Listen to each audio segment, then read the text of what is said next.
Hello, this is Elena with Black Sheep 303 Creative, and today's tutorial is in conjunction with a post on the Elizabeth Craft Designs blog, since I am an official member of the coloring design team over there.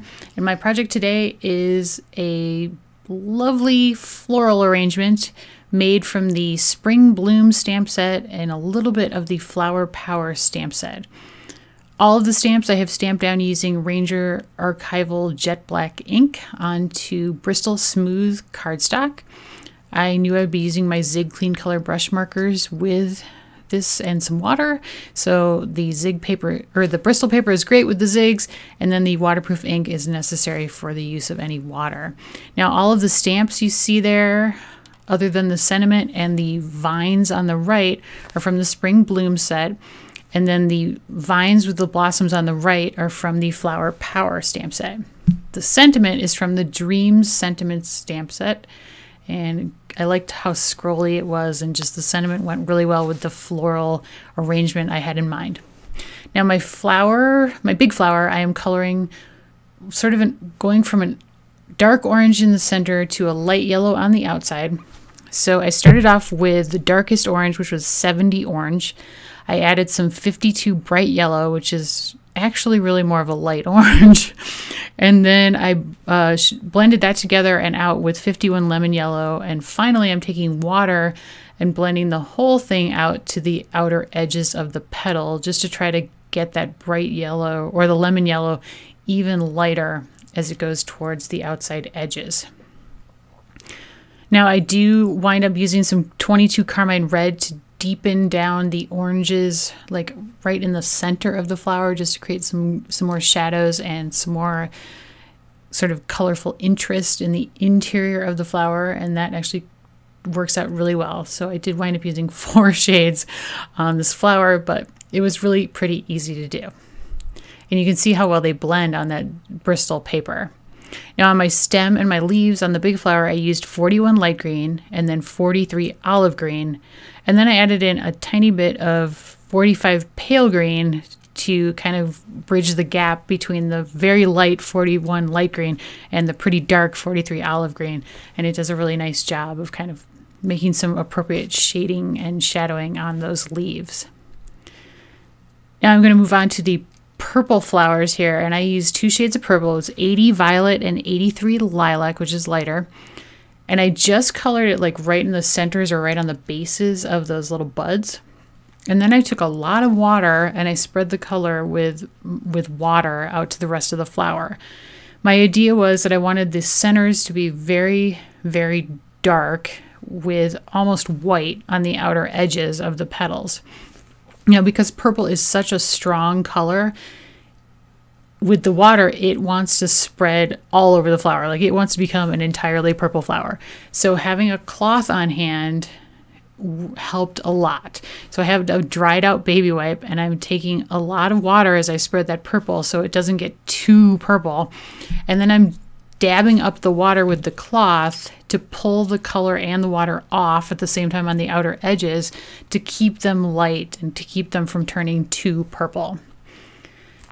On my vine blossoms here, I couldn't decide whether I wanted like a pink middle or an orangey middle, so I started off with 26 light pink, added in a little like orange and lemon yellow, and then I went back to 25 pink to kind of darken it down because I decided I liked the pink colors.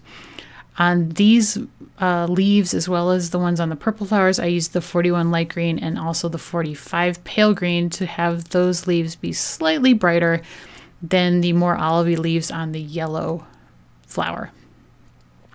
And now I'm just finishing up my leaves or petals on the flower.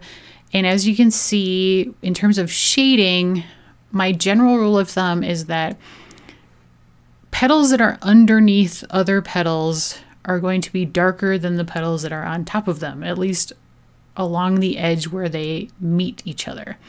And so that's generally how I color.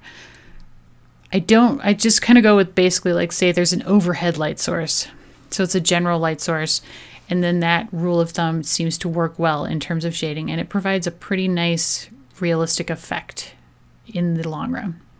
Now with my blossoms here, I'm taking some more 25 dark pink and just going to spread it with some water to get a similar effect to the purple flowers, but it's a little bit more colorful than the purple. I'm going over the stamens in the yellow flower and the purple flowers with my black glaze pen, which helps a lot.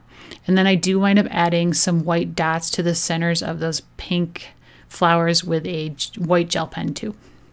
Now I've cut everything out using the matching dies, and I just have to say, I love those dies. Like the dies with the stamps, these are the best ones I have ever used, and I am not just saying that. Like seriously, they are so easy to line up. I never screw it up. I love them. So if you have any question about buying the matching dies, don't hesitate. They're great. Anyway, the rest of the card consists of a white A2 size card base made out of 100-pound soft finish cardstock, then a piece of olive twist and a piece of dusky lavender. I cut the olive twist soft finish cardstock out of the stitched rectangles die set, and then the dusky lavender is cut out of the fitted rectangles die set. And those are designed to work perfectly together, so I used the second largest die out of both those sets. And so you will see that the olive card here is slightly bigger than the lavender, and so you see the little stitched edge on the olive cardstock just around the edge of the lavender cardstock, and it looks really nice, and it's a perfect coordination of sets. I added a little bit of silver marker to the word dreams in the sentiment, and now I'm just going to spend some time trying to figure out how I want to arrange my flowers. I did cut one of the little purple blossoms off of one of the the purple flowers so that I could add a little touch of purple to the upper right with a leaf, so I get a nice visual triangle going of purple across the front of the card. I also decided on this project that I wanted to try using some thread. So I got out some silver embroidery floss and kind of loosely wound it around my hand to get like a very loose circle. And then I used some glue dots. I kind of like wad up some glue dots and I stick them on each edge of the floss to hold it in place. And then that holds it down to the cardstock as well. I did a second circle, I guess we'll call it, on the upper right hand side as well. You'll see here. And then I also added some random like just cut up pieces that I stuck down with glue dots as well to just sort of stick out from various sides of the floral arrangement. And here I'm adding some sequins as a final touch. The sequins are from Simon Says Stamp. They are in the Moonshine sequin mix. And then I have some 4mm clear droplets from Pretty Pink Posh on there as well. I also wanted to mention that I used the 3mm clear double-sided adhesive tape to adhere down the flowers, and I really like that because you wind up not having adhesive all over, solidly all over the flowers. So you can see when you look there, some of the pieces of the flowers stick up, and it adds a really nice dimensional effect to the arrangement. And the greeting I also popped up on some foam tape. And that is the completed project, so I hope you like it. And maybe you need a little bit of spring color as much as I do right now, since it's pretty cold in Denver today. Thank you so much for watching. You can find a supply list linked in the video description below and on the Elizabeth Craft Designs blog.